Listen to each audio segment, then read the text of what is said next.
درس حدیث کے عنوان پر حضرت جمیل پرواز صاحب سے درس حدیث کا سبق حاصل کر رہے تھے، درس حاصل کر رہے تھے۔ اب حضرت عرفان صاحب سے گزارش ہے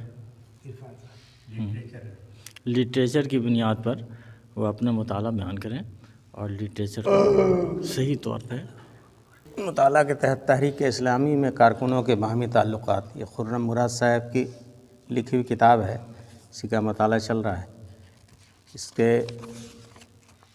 حصہ دوم میں سیرت کی بنیادی خصوصیات، اس کا خیر خواہی ایثار یہ ہو چکا تھا، اب اس کے بعد احسان۔ اس کی اہمیت باہمی تعلقات میں عدل سے بھی زیادہ ہے۔ عدل اگر تعلقات کی اساس ہے تو احسان اس کا جمال اور کمال ہے۔ عدل اگر تعلقات کو ناگواریوں اور تلخیوں سے بچاتا ہے تو احسان اس میں شیرینیاں اور خوشگواریاں پیدا کرتا ہے۔ کوئی تعلق صرف اس بنیاد پر قائم نہیں رہ سکتا کہ ہر فریق ناپ تول کر کے دیکھتا رہے اور اپنے واجب الوصول حقوق میں کسی طرح کی کمی اور دوسروں کے واجب الادا حقوق میں کسی طرح کا اضافہ گوارا نہ کرے۔ ایسے ایک کھرے تعلق میں کشمکش تو نہ ہوگی، مگر محبت و شکر گزاری، عالی ظرفی و ایثار اور اخلاق و خیر خواہی کی نعمتوں سے وہ محروم رہے گا، جو دراصل زندگی میں لطف و حلاوت پیدا کرنے والی ہیں۔ یہ نعمتیں احسان سے حاصل ہوں گی، جس سے مراد ہے نیک برتاؤ، فیاضانہ معاملہ، ہمدردانہ رویہ،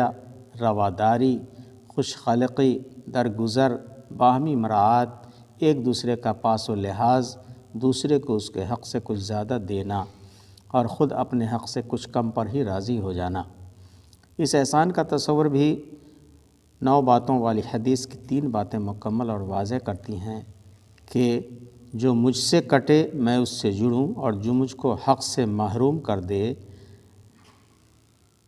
میں اس سے اس کا حق دوں، اور جو میرے اوپر ظلم کرے میں اس کو معاف کر دوں۔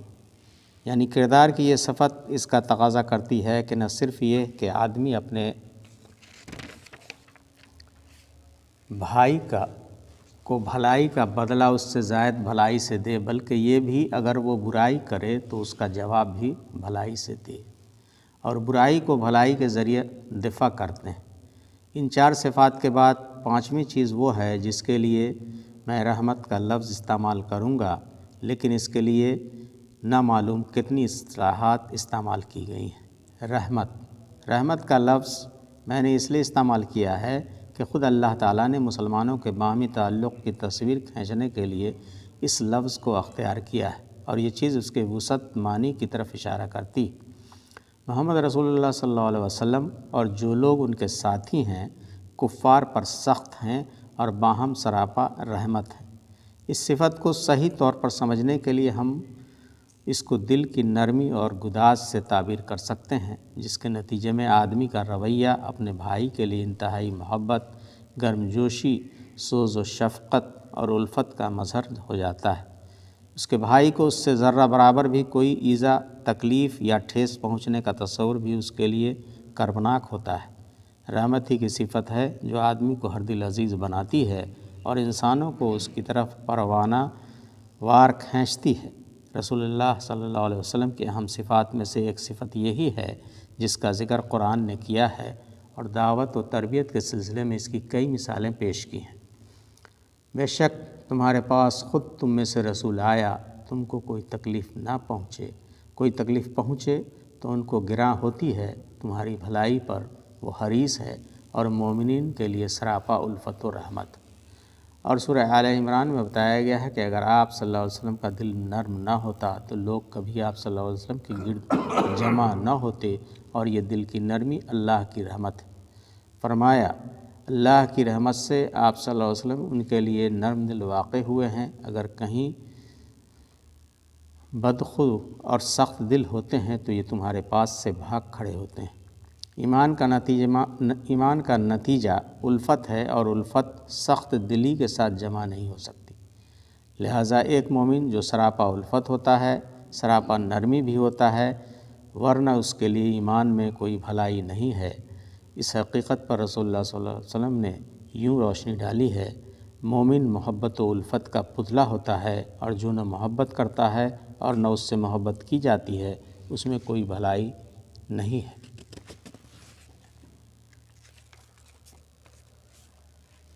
اور اس لیے یہ فرمایا کہ جو نرمی سے محروم کیا گیا وہ بھلائی سے محروم کر دیا گیا۔ اس بات کی مزید تشریح یوں ہے کہ جو شخص نرمی سے اس کا حصہ دیا گیا، اس کو دنیا اور آخرت کی بھلائی میں سے اس کا حصہ دے دیا گیا۔ آپ نے ایک دفعہ 3 جنتی آدمیوں میں سے ایک شخص کو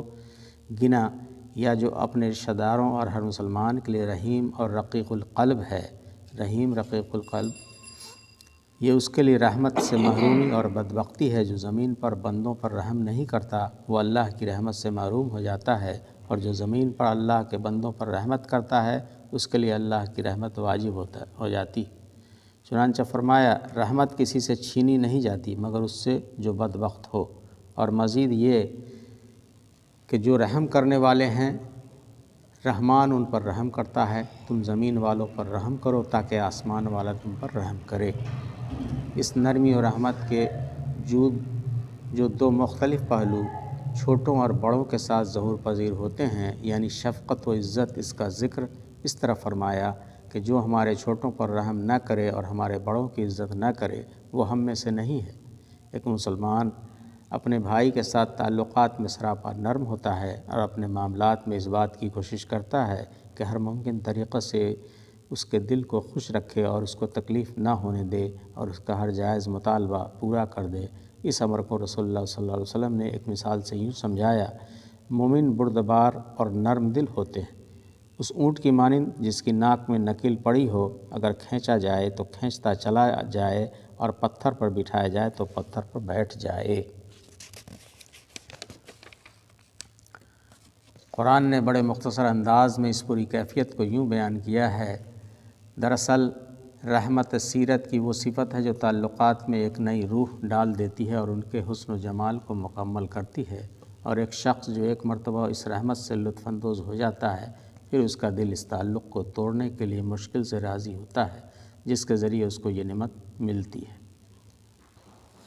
آخر دعوانا الحمدللہ رب اللہم صل علی سیدنا محمد وعلی آل سیدنا محمد وبارک وسلم۔ اللہ لا الہ الا هو الحی القیوم الف لام میم اللہ لا الہ الا هو الحی القیوم سبحانک الذی هو الحی القیوم لا الہ الا انت سبحانک انی کنت من الظالمین یا ارحم الراحمین یا احد الصمد الذی لم یلد ولم یولد ولم یکن له کفوا احد یا ارحم الراحمین لا الہ الا اللہ الحلیم الکریم سبحان اللہ رب العرش العظیم الحمد للہ رب العالمین نسألک موجبات رحمتک و عزائم مغفرتک